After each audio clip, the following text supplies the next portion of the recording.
تاريخ عارفو أسر كنقد فلتات نزسعبو حلفنا يكورة سرد حابن بقحك يقابتو زواي زدحن بويا بويا بويا بويا بويا بويا بويا بويا بويا بويا نود الدربويا مصف فلتات تاريخ زشيشايا سلام كمية تغنية كبرى تخطاتلتي وددر تاريخها فلتات بويا نايلومي موددرنا أب كتما باجع زركبو سرحتنياتات من أسيات زكايدو وددرين حزنا قريبنا زلنا سلام مكتتال حرين بقر تودادرتي نا مدرخ كأدمي مورال هابولي يمانة زولدي كاب فابريكا سيمينتو قدم إسياس هايلو هاكوسة ناهم كفلة كاب هوسبيتال متوع ويني منجست أب كاب كوبانيا مقعزي حارات يمانة زولدي قدامي تحت تايق هذا اللخ أنا نسخاني ناهن جمرة زمدم تبوديو قدامي مخان سبحان سقام يقولون سقام يقولونش حراي يمانة أب باز علي خاطرمت ولا بسرحيها بسرحيها أنا باز عليها أبي خاطرمتك أبي قدم ملو هيوت كادي ولا سدران لك أب كلا عادي أبي سدراب كلا أبي دواروا فوتو لو باز هو فتوى عينك فالو دس لك باز خبابي بحري غرغسم زيادة دس بلني خلقاني كله تخال هيوتون بزح دس بلك أنا قرأت على هنساتها تكون تقدي خالوهن بزح دس بلك أنا قرأت مسرح كاز خير مالتي عساخة بتعم صبو حاراي وما صبو عدل قدامي تحتوخا نتي 35 عمد عد زنبرو 3 عبيتن نأشتون مراخب وقع عديقو زنبرا حيل بحري سرع الدرق زقات أما حيل بحري هزباوي سراويد كندي إذا أخلا نأشتو فت أنا جلابي حيزو يوجد إيمو عسرته ملو ملسي قدامي مخان رح يسكاله نزن أي 35 عمد تمكرو زنبرو 3 عبيت ناشتو عبيتن مراخب حيزو عديقو نابقال سزاتوا زقات أما حيل بحري ناي هزباوي سراويت 10 ناشتو فتانات جلابو حيزو قد إيمون سعيرو حراي سياس هايلو كم حكو سعي أبي يا أوفيسكا إتو مسؤول كان لما تصعد جزالة صقام دلا تايو صراحتكم بزح تقبروا بزح سلطناتات المنسيات دهبيكم سلازعل للناس كوزعبوا أما سلطني مأكل متوع شوعات ديبارتمنت شوعات موياتات سلطنا الهب بقبراون كل سحساون ملزخونة تمرت الهب مالك عتقوخة ولا عتقون بتكنولوجيا عتقوي تكنولوجيا عتقة هذا معلتي إن شاء الله مسخون تريوت فون لك أتعديبنا لنا خلاتنا بزيادة لنا خلاتنا يمش حراي أمو يمان جمر الكاتب وعدل نابها قصة تسفى قبر قدام يحدو قوني حبر السوفيت لسرعة درك تقبرو زنبرت نواتاون وتحدراون حاجزات سرعة درك لسراويت إثيوبيا زسلطنو زماخرون أما إيد مكوننات ناب إثيوبيا كم زاتو يرايا إذا مكوننات ناينات حاجرات مكوننات ميرو حبر السوفيت عادة كيوبا حبر السوفيت كيوبا مبرق جرمن دوبو بيمن مولو ملسي إتي نسراويت إثيوبيا زسلطنو زماخرو أما إيد مكوننات نا إثيوبيا ناب إثيوبيا كم زاتو استجابرو مكوننات ناي حبر السوفيت كيوبا مبرق جرمن دوب يمن يوم مولو ملسي مليس كان لها رأيناهم أب هوسبيتال متوعي خات سره معلتاو نتفتات كانتاي أنا زنطفل عودي حزباو طعنا يبهل أتوكروها أم كل خالد مقصارن استفلا لي عين التلاقى حمامات كونو خلو وقتاوي عن حمامات مالتي لذي زلنايو كباب زرقت حلالفت حمامات دما كان بعد عصو تم كان أتوكره لنا نسرح لهم حمامات يوم مالتي ዝብዝቕ ምስ ቀነናስ ብዙሕ ጣምጡ ክነኽሱና ቀኒዮም እዚኦም ኣይጓድኡን እዮም ድሓን እዮም ሓራይናሆም እሞ ወስኻ ከዓ ከም ብፆትካ የማስልካ ኣሜን ኣስተውዕል በል ሰውራ ኤርትራ ሎሚ ጽባሕ ኣስመራ ከነጥቃዓ ኢና እናበለ ህዝቡ ብወገኑ ናጽነት መጺኣ ኢሉ እናተተስፈወ ትብዓት ዝሓትት ስትራቴጂያዊ ምዝላቕ ድሕሪ ምውሳኑ ደጀኑ ክኸውን ህዝባዊ ሰራዊት ማለት ደጀኑ ክኸውን ዝሓረዮ ቦታ መን ነበረ? ሰንሰለታዊ ኣኽራናት ናቕፋን ሰሜናዊ ምብራቕ ሳሕል ሙሉእ መልሲ ሓያል ውድድር እዩ እታ መልሲ ሳሕል ወይ ኣኽራናት ሳሕል እዩ ወይኒ መንግስቲ ኣብ ከመይ ጸኒሕኪ ወይኒ ካብ ኩባንያ መጓዓዝያ ሓራቲ ክመጽእ ኣብቲ ትካልኩም ብዙሓት ደቂ ኣንስትዮ ኣለዋ ፈረጋት 900 ደቂ ኣንስትዮ ድማ 900 ደቂ ኣንስትዮ ኣለዋ ዝበዝሐ ንጥፈታተን ኣበይ እዩ እዚ ትኬታ ሞራት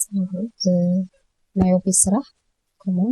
ዳርጋ ብዙሕ ሰዓት እዩ ነይ ኩሉ ኣትየ ነይ ምምራሕ መኪና እውን ኣለዋ ብዙሓት ርኢ ኣለኹ ዘይ ሚኒባሳት ብፍላይ ንስኽ እንታይ ክትገብሪ ቀንዲ ስራሕኪ ትኬት ኮይነ ይሰብ ትኬት መኪና ትሕዚ ተስፋ ኣለክ ድዩ ክሪአኪ ኣነኻ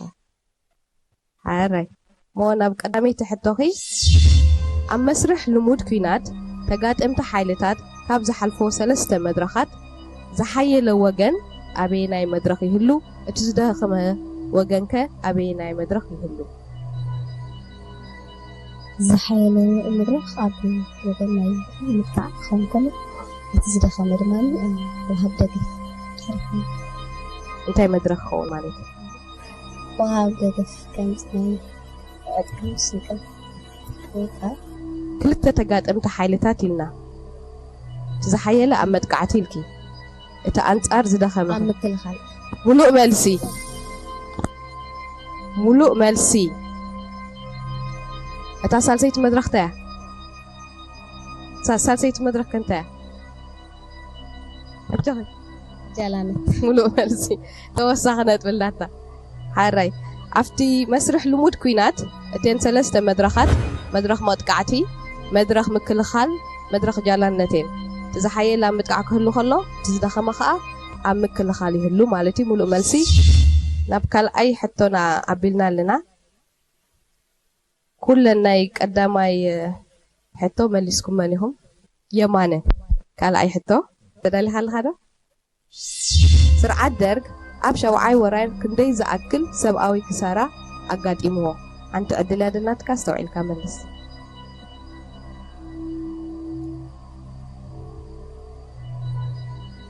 ኣስታት 17,000 ሙሉእ መልሲ ስርዓት ደርግ ኣብ 7ይ ወራር 17,000 ሰብኣዊ ክሳራ ይገጢምዎ ኢሳያስ ቅጽል ዶ ኣብ ሕቶና ኣብ ኣኸላታ ጽቡቕቲ ዕድል ሕልፍ ክትብለካ ኣብቲ ልዑል ጅግንነት ዝተመስከረሉ ሻድሻይ ወራር ካብ ዝመከቱ 13,000 ተጋደልቲ ህዝባዊ ሰራዊት ክንደይ ዝኣክል መስዋዕትን ስንክልናን ኣጋጢሙ ፍርቂ ቢልሆን 7,000 500 በበይነን እስኪ ዝተሰውኡ ዝሰንከሉ ዝተሰውኡ 2,700 ሓራይ ሓደ ከዓ 5,000 ሙሉእ መልሲ ከምቲ ዝበልካዮ ልዕሊ ፍርቂት ዝኸተተ እዩ መስዋዕትን ስንክልናን ኣጋጢሞ 2,700 ክስውኡና ከለዉ 5,000 ከዓ ከበድትን ፎኮስትን መስዋዕቲ መውጋእቲ ኣጋጢሙ ናሆም ክፍለ ዝሓሸ ወቕቲ ሕማም ብዙሕ ዘይረኣየሉ ኣባፅዕ መዓስ እዚ ሕጂ ዘለናዮ ክራማት እንታይ ይኸውን እቲ ምክንያት ከምቲ ዝበልኩ ወቕታውያን ሕማማት ኣለዉ እንዲኦም ኣብቲ ግዜ ሃሩር በዓል ዚብል እንዲ ዌልካም ኢልና ንፅውዕ ሕማማት ኣለዉ በዓል ዓሶ ኣብዚ ሕጂ ከዓ ከም ጉንፋዕ ኒሞንያ ዝኣመሰሉ ሕማማት ምስቲ ኩነታት ኣየር ተኣሳሲሩ ዝመፅእ ማለት እዩ ይረኣዩ ካብኡ ናብኡ ግን እዚ ሕጂ ዘለናዮ ወቕቲ ድሓን ዝሓሸ وحجي واتع كنت بتحس بتعناوي زحاشي هو متشئتي صفو هاي ناب كلاي حتى نحن كيدينا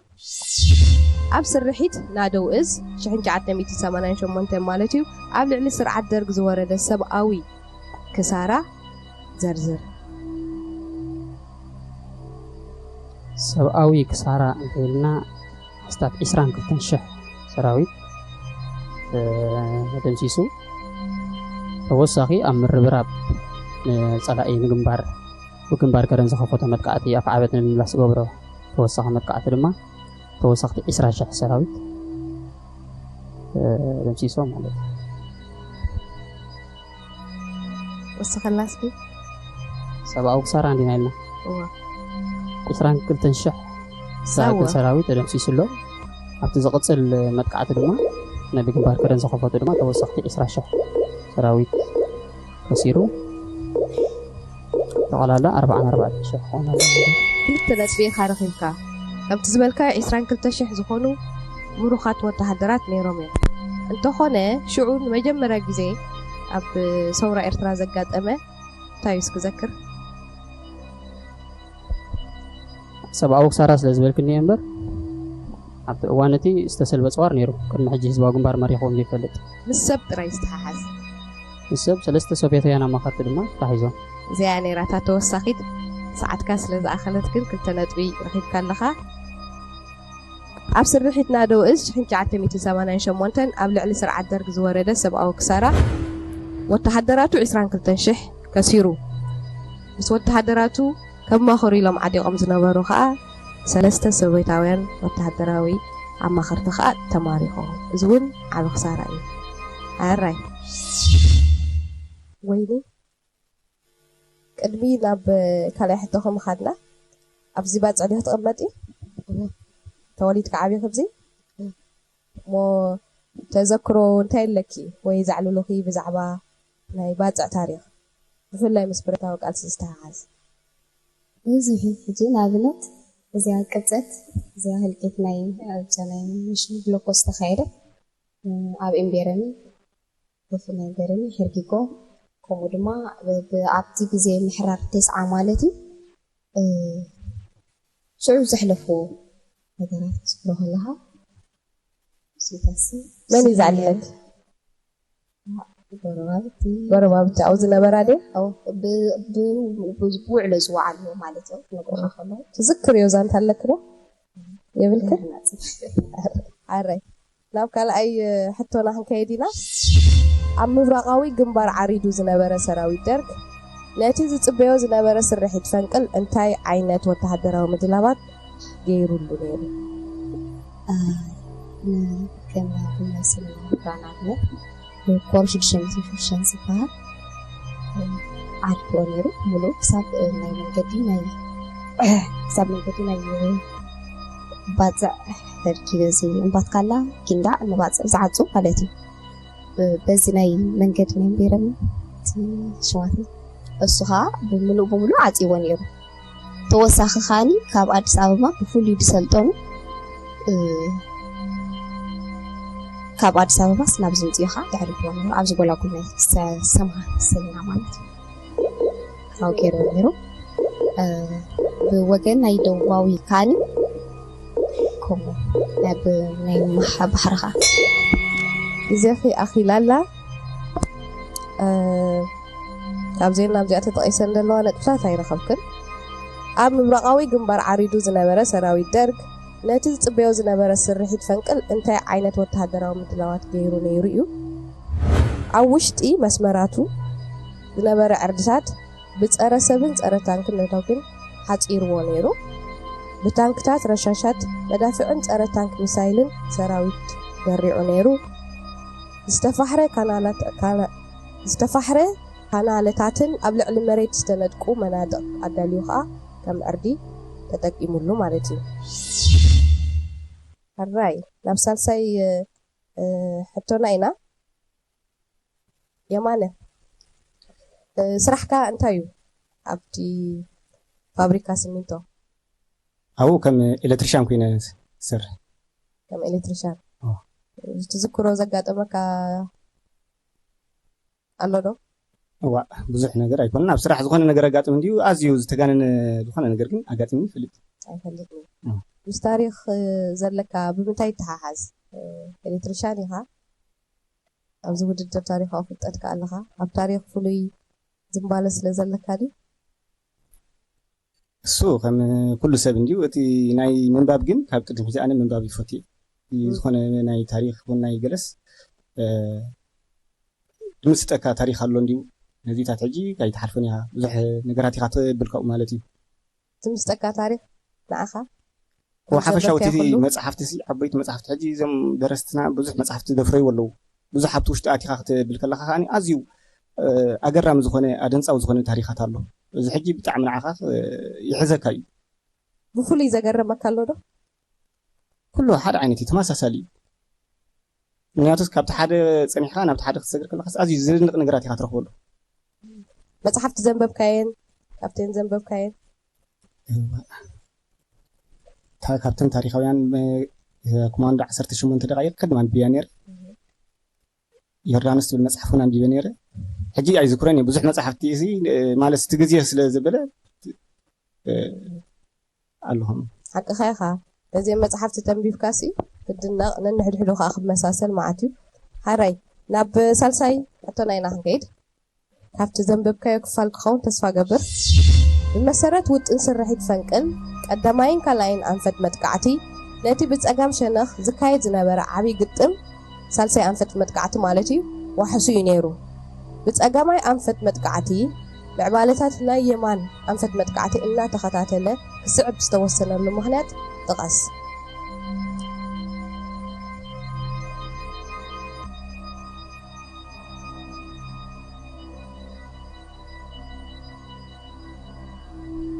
ምክንያቱ እቲ ዝሓየለ ዝበሃል ናይ እቲ ፀላኢ ኣፅዋር እውን ሰራዊት እውን ኣብኡ ስለ ዝነበረ እቲ ዝሕት ናይ ሰራዊት ናይ ህዝባዊ ግንባር ከዓኒ ዳርጋ እቲ መካናይዝድ እውን ሃብታት ኣጋር ዳርጋ በዝሒ ናብኡ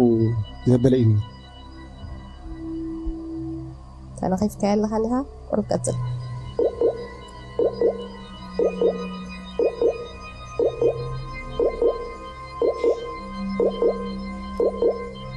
ተስተናኸፍካ ክልተ ነጥቢ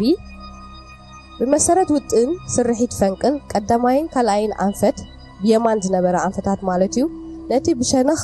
ፀጋም ዝነበረ ሳልሳይ ኣንፈት ዋሕሱ እዩ ነይሩ እቲ ብፀጋም ዝነበረ ከዓ ነቲ ብየማን ዝነበረ እንዳተኸታተለ ክስዕብ ዝተወሰነሉ ምክንያት ኣብ ከባቢ ምብራቃዊ ግንባር ዝነበሩ ማዓስከር ፀላኢ ብብዝሒ ዓቕሚ ሰብን ኣፅዋርን ከምቲ ዝበልካዮ ብምስላፍ ኣደልዲሉ ዓሪዱ ስለ ዝነበረ ንምፅዋዕ ንምጥቃዕ ዘኽእል ኣቐዲምካ መስመር ኣስመራ ምፅዋዕ በቲኽካ ካብ ሰባር ጎማ ክሳዕ ድግድግታ ዘሎ ከባቢታት ክትሓዝ ስለ ዝነበሮ እዩ ክልተ ነጥቢ ወሲድካ ኣለኻ የማነ ኢሳያስ ሃይሉ ተቕማጥ ናይ ባፀ ዲኻ ተቕማጥ ኣስመራ ኢኻ ዝበዝሐ ግዜ ካበይ ተሕልፎ ኣብ ኣስመራ ዋላ ኣብ ባፀ ካብቲ ስልጠናታት ንስኹም ትብዎ ኣዝዩ ውፅኢታዊ ንመንእሰይ ትብሎ እንታይ ኣሎ እቲ ውፅኢታዊ ካብ ኩሉ ውፅኢታዊ እንደ ዝብል ሓንቲ ካብአን ንክፈልጥን ከሸግረን እዩ ኩሉ ኣዝዩ ብሉፅ ስለ ዝኾነ ኩሉ እንታይ ውፅኢት ኣለዎ ካብቲ ትሪእዎ ኣሰልጢንኩም ናብ ትካላት ወሰደድኩሞም እንታይ ውፅኢት ትረኽብሉ መብዛሕትኡ ኣብ ዝተፈላለዩ ናይ ቴክኒካዊ ስራሓት ይኹን ናይ ብዙሕ ብተመክሮ ጥራይ ዝድልቡ ዝነበሩ ሲ ሳይንሳዊ ዝኾነ መንገዲ ነውሃው ወይ ነዋይ ሃሊዎም ብዝያዳ ብዕምቆት ነታን ንክሰርሕሉን ኣድማዕ ንክኸውን እዩ ጥቕሚ ማለት እዩ ፅቡቕ እሞ ናብ ሳልሳይ ሕቶና ክንከይድ ኢና ድሕሪ ገዚፍ ምትእትታው ሶቪየት ሕብረት ኣብ ቃልሲ ኤርትራ ኣብ 1977 ክሳብ 78 ኣብ ሓፂር ግዜ ሚዛን ወተሃደራዊ ሓይሊ ካብ ሰውራ ኤርትራ ናብ ስርዓት ደርጊ ተቐይሩ ኣብ ከምዚ ዝኣምሰለ ፈታኒ ኩነታት ሰውራ ኤርትራ ዝነበሩ ክልተ ኣማራፂታት ዘርዝረ ኦኬ ተቐዳማይ ኣማራፂ ኣብዘይ ሚዛናዊ ኩናት ምእታው ማለት እዩ ሙሉእ ኤርትራ ብውሕድ ዓቕምኻ ተዘርጊሕካ ምስ ገዚፍ ፀላኢ ክትገጥም ኣዝዩ ኣሸጋሪ ነይሩ ማለት እዩ تخلي كأني حيلها عتيبك ببتعمك عند أزلاءك كبيت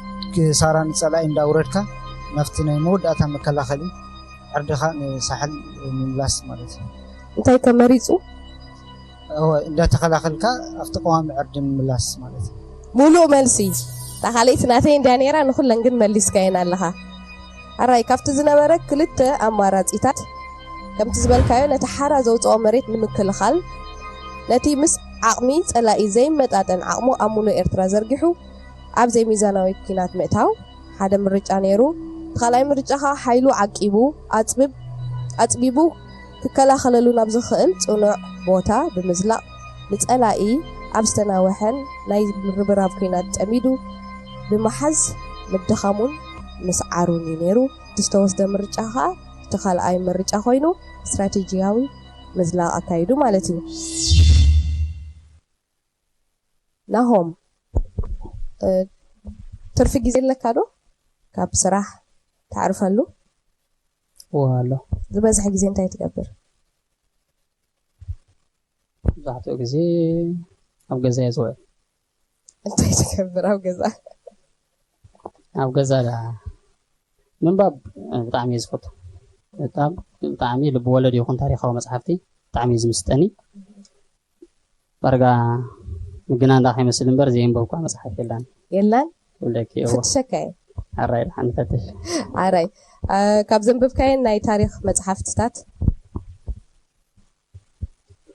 مجمريا زي تخطط لقطات ناي سنتات تموكر قدلي كله عم بيبيه ناي علم سجل تسفاي مصحفتي كاب ناي طليان مجزات النبره كساف فدريشن بحر كساف ناس النبره كله بحر بستفلا لعين درفت دما ببزي ناتهم عيني وببناتهم مطعم تصحفوا دما وتاس بزي تزرزر مصحفت موناي تاريخ زحني قال لك كاديو مقمت ناي مصحفتي على انه غزاي مصينا حدا معك شيء حراي اما نابسال ساي حتى خاخنا بلينا قداماي انفت متقعتي بشنخ يمان اجري مبرقاوي اصادف تسلفوا احدታት حزباو سراويت ناي كل سراويت سان حدن كلتا برجيد زتوهبن امامات انتاوي نيرو زنقل تبراجيد تقدماي مكلاخل مسمرا من تبل زنبره بمفراس افغرغر سراقن مارات زنبره ارتا صلاي بمدمساس ጽርግያ ሸባሕ ካሕቲ ላይ በተሕካ መካናይዝድ ኣፅዋርና ህዝባዊ ግንባር ዝሰግረሉ መንገዲ ምጥጣሕ ባሓር ኣብ ክልተ መንገዲ ተመቂሉ እቲ ጸጋም ንመልክዓት ንጋሕቲ ላይ ክኸይድ እቲ የማናይ ድማ ሰሜናዊ ባሕሪ ብምድያብ ብኡዝ መፅእ ረዳት ፀላእ ምክልኻል ማለት ሙሉእ መልሲ ልዕሊ ሙሉእ መልሲ ከማን መሃብኩኻ ነይረ ሕቶና ቀዳማይ ኣንፈት መጥቃዕቲ ብሸነኽ የማን እግሪ مبرقاوي أصادف تسلفوا أحدታት ክፍለ ሰራዊት 61 ዝነበራ ክልተ ብርጌታት ዕማመንታይ ነይሩ እትመልሲ ኣብ ከባቢ መንተብለ ዝነበረ ቀዳማይ መከላኸሊ መስመር ጸላይ ኣፍሪስካ ኣብ ኣፍግርግር ሰራቕን መራትን ዝነበረ ዓድታት ጸላይ ምድምሳስ ጽርግያ ሸባሕ ጋሕቴ ላይ ከፊቱ መካናይዝድ ኣጽዋር ዝኣትውሉ መንገዲ ምጥጣሕ ድሒሩ ከዓ ናብ ኣጻድፍ ሰሜናዊ ባሕሪ ብምሕኳር ካብ የማን ጸጋም ክሳድ صحفلام دبر معرن مكلاخلي مسمرات بمحاز بوز مصء دغفات ወይ ከዓ ረዳት ለዕጋቲው ነይሩ ሙሉእ መልሲ መልስከለኻ ናሆም ወይኒ ኣለኸዶ ነዚ ሕቶስ ብልዕብል ዓቢሎማ ከመይ ሎ ሞራልኪ ጽቡቕ ኣሎ ደሓኒ ወላ ጽቡቕ ኣራይ ሞራልኪ ደሓን ከሎ ናብ ሕቶና ዶ ኸነብል ድሕሪ ስርሒት ፈንቅል ኣብ ዝነበረ ኣዋርሕ ህዝባዊ ሰራዊት ተልእኾ ስርሒት ፈንቅል ንምፍጻም እንታይ ዓይነት ምድላዋት ገይሩ ተቀዳማይ ሰራዊት በስሉ ስንፈልለታ ዓይን ዓቕምታት ናይ ሰራዊት ናይ ኣንጻር ጸላይ ናይ ደርፍ ማለት እዩ የጽና ነይሩ ዝተፈላለዩ ማለት እዩ ተኻላይ ካኒ ኣብ ወታደራዊ بتعليم بمستوى يسلطن نيرو ساسة كامل نتي مدقعتي من الفتاة زدليو استراتيجيكاوي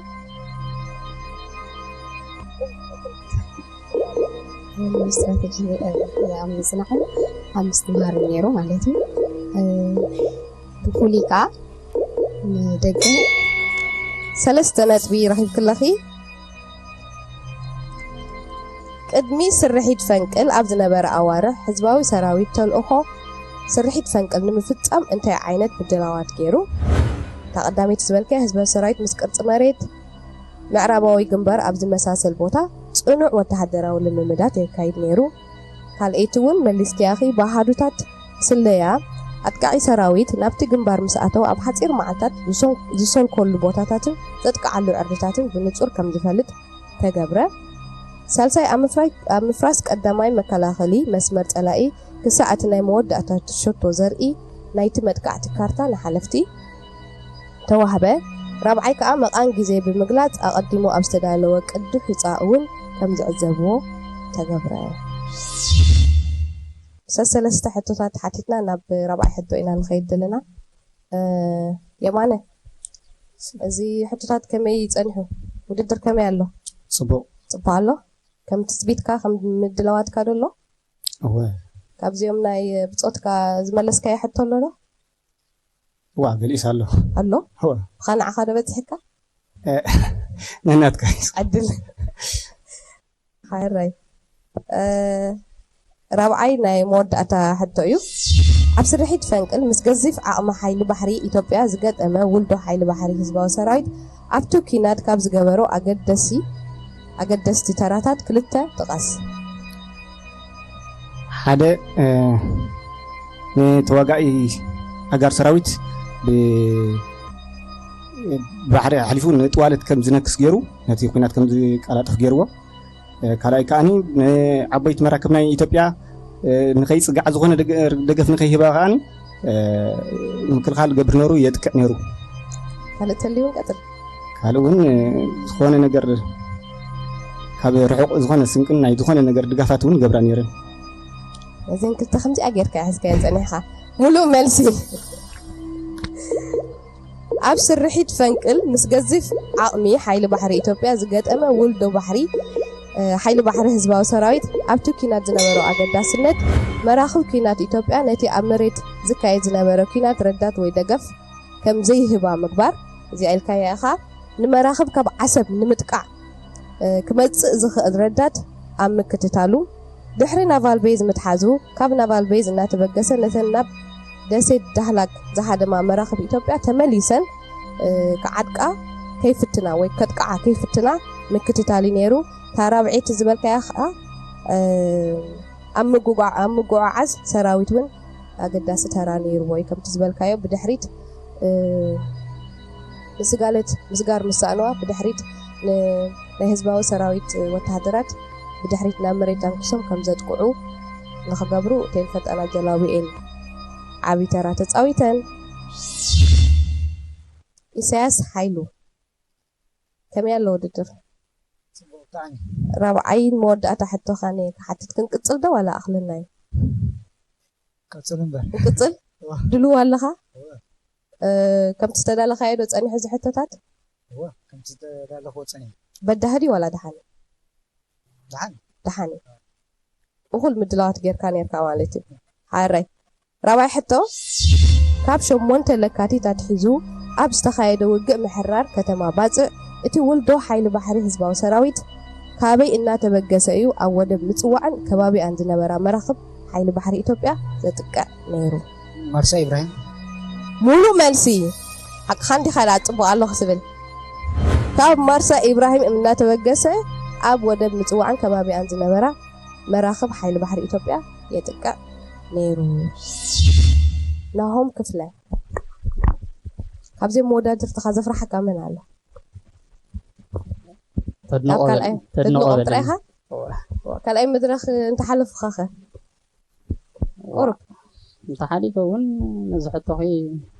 ቅየርዮ ጥራይ ዘለኪ ፈኺሱ ኣሎ። እዋይ ሕራ ይበል ንፈትን። ራብዓይ ሕቶ ህዝባዊ ሰራዊት ብ8 ለካቲት 1990 ምፅዋዕ ንምሓዝ መጥቃዕቲ ኣብ ዝፈነወሉ ስርዓት ደርግ ብኡ ንብኡ ኣብ ግንባር ከረንን ዝተፈላለየ ከባቢታት ኤርትራን ኣሰሊፍዎ ዝነበረ ሰራዊት ኣኻኺቡ ናፍቲ ኩናት ዘኽተተሉ ምክንያት እንታይ እዩ ነይሩ? ሃየስከ ዕላማ ናይቲ ከምኡ ዘግበሮ ምክንያት ብግንባር ጊንዳዕ ፀቕጢ ብምፍጣር ተወሳኺ ሓይሊ ፀቕጢ ጌርካ ፀቕጢ ብምፍጣር ህዝባዊ ሰራዊት ባፅዕ ሙሉእ ከይተቆፃፀራ ከሎ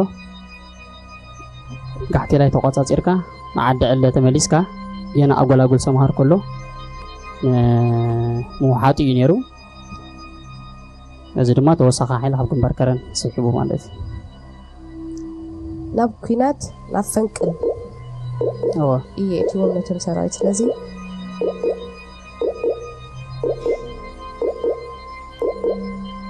ኣይመለስካያን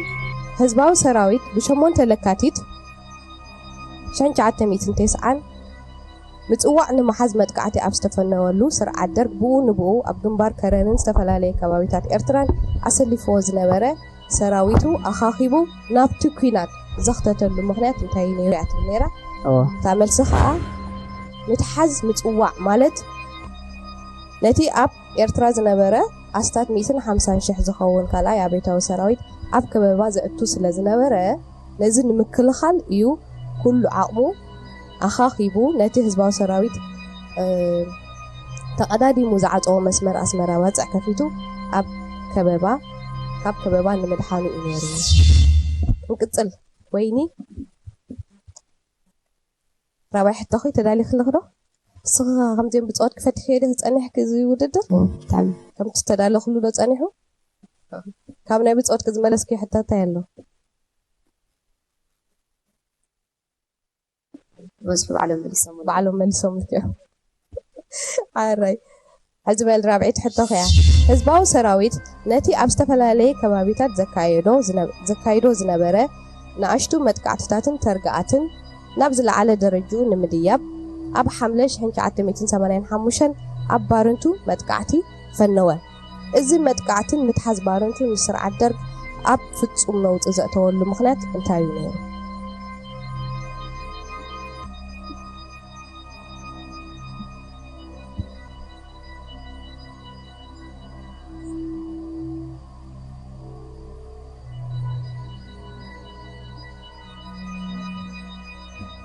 ኣብቲ ግዜትስ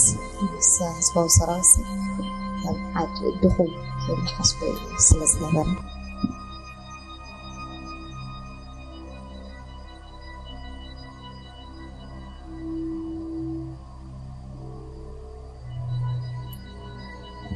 እذكرك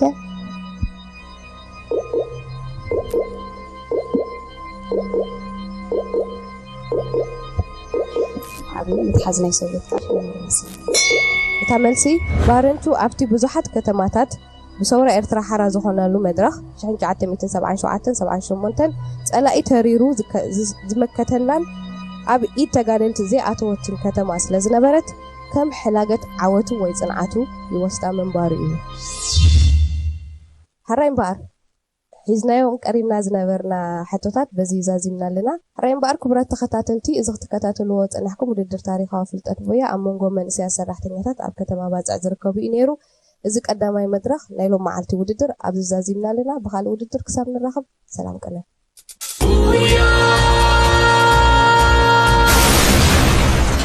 أصل كحس تاريخ زحالف أصل كنقد الفلتات نزل صعبون حلفنا يكبرت سرد حابن بقحتي يخبطو زواي زدحن بويا بويا بويا بويا بويا